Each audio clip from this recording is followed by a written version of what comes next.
Okay, we're on part 2. Sorry, this is going to be more than one video. I don't know what turned off. We also got the indicator there which tells me I'm in park, that P.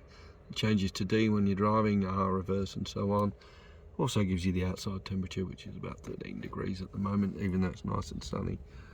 And then over here we've got the fuel gauge and just the oil light there again. Just the spark plug light there telling you that everything's okay at this point.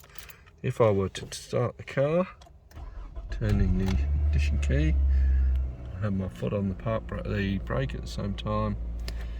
Okay, we can see the indicator lights are telling me that the handbrake is still on, which is fine. I still haven't got my seatbelt on, which is also fine because I'm not going anywhere. No other warning lights, so no problems with the petrol or anything like that at this point. I'm actually going to turn the car off again. Now I did that by just turning clockwise. Key, we'll turn it clockwise, start the car, and then turn anti-clockwise again to turn it off. Okay. Right, what else have we got that we need to talk about? I guess, so we've got the rear view mirror here. Now this is just a manual turning, so judge it so that you can see. I was trying to see just the side of my head and then as much of the back window as you can. I've also got our visor here which we can pull down, pull to the side if we need to, block the sun. Also a little mirror here with a light for, I don't know, doing your makeup, I guess. There's also another one on the passenger side, same thing, you can pull it sideways, up and down. Okay, we've also got lights up here and also a little handy glasses container should you wish. With the side mirrors, wing mirrors, one there, one there. As you can see, I can just about see side of the car and the road beside me. Same here, I can just about see a bit of the side of the car and the road behind. So that's about where it should be. Should I want to change them, that will be here. They're automatic, so there's the mirror button, left for left, right for right. You can choose which one you want to change, the right or the left, or if it's in the middle, press the buttons, nothing's going to happen.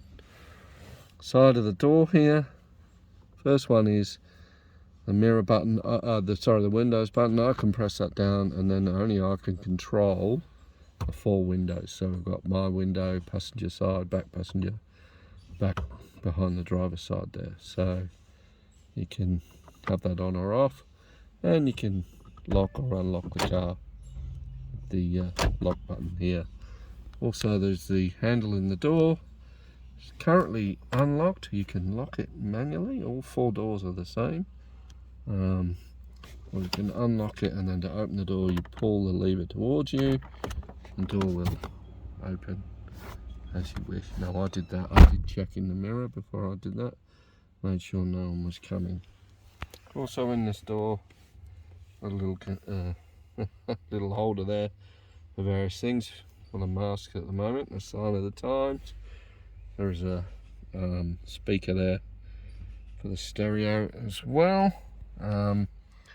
No buttons on the side of this car like old cars used to have, the locking buttons. None of that on this car. Up above here there is a handle. I guess you can hold it if you want, or in theory hang something off, though you shouldn't be doing that on the driver's side. In the middle of the car here we have the console. You've got the tune button, on and off button on this side, or the power and volume.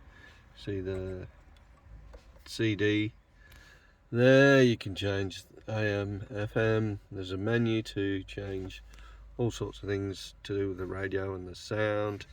Various channel buttons, you can change the tracks, or it'll search for radio stations for you, and even scan for you. There is a USB socket there if you want, or there's even a plug there for earphones, etc. and so forth. And there is That was actually also, you can plug in your phone, and this you can make calls or end calls and so forth. So even though this car's a bit old, you do have some access to some technology like that. Not Bluetooth, you have to plug it in. I've never done it in this car, so I've never bothered, to be honest, but okay. We also have if you press the button in, if the electrics are on, I'll turn them on. Press the middle in, that's your rear mirror window warmer to clear it in when it's foggy or icy or so forth. There is no rear wiper on this car, so that's something that does get used a bit much. Wish it had a wiper. And then the various points for the fan or the air conditioner in terms of where you want it pointing at you or at your feet or on the windscreen. And then we've got the various heat for the fan. AC is on when the green light's on or off, just push, pretty simple. And then this one's the fan strength, and then if you want the fan, or you want the air in the car circulating, the same air, or if you want the car to draw an air from outside, push on and off. So fairly standard, fairly straightforward in terms of what goes on there. Okay, there's also cup holders down here next to the park brake, open or closed as you wish. Central console also has lift up, and there's a tray that you can take out. There's a few things in there. Well, there might be some Bluetooth things in there. Maybe an old holder to put on the windscreen for a sat nav, which doesn't get used anymore. So that gets closed. It'll stay closed unless you actually pull. There's a little lever to open it, so it does click into place. Also over on the passenger side there's the glove box. This one currently has some CDs. It does have the owner manual, which is always handy to keep in case you're not sure of something or you need to check something out.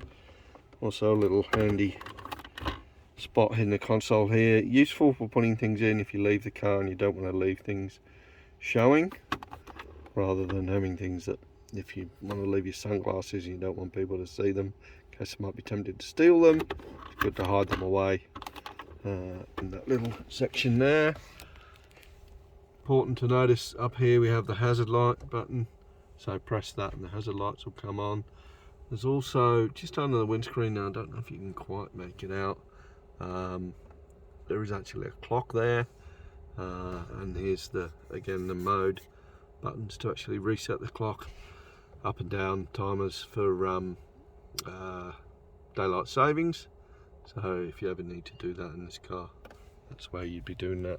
Okay, I'm going to turn the keys anti-clockwise to turn the electrics off again. They are the main features that you need to know and understand how to use, except I forgot one thing, and that's the wipers. No, that's very important. And the windscreen, the steering wheel's slightly in the way at the moment, but you can see the wiper stick there. So they're off at the moment. If you pull it down once, they'd be coming on intermittently. And then this model has this button you can turn, so to come on more or less often intermittently, so a bigger gap between each wipe, or you can have them on full to go down one more, or really fast if you go to the bottom. But default position is to have them off, as I say. And this I'm not going to do it, but if you pull the stick forward, that's where you will have the windscreen washer, so that sprays water on the windscreen so you can clean your windscreen. Pull it forward once, and then the wipers will actually automatically do 3 wipes, so you can pull it forward and pull the wipers stick down to get some wipes, or you can just pull it forward, you'll get a squirt and 3 wipes for that. So that's the other stick. I think I forgot to mention that before.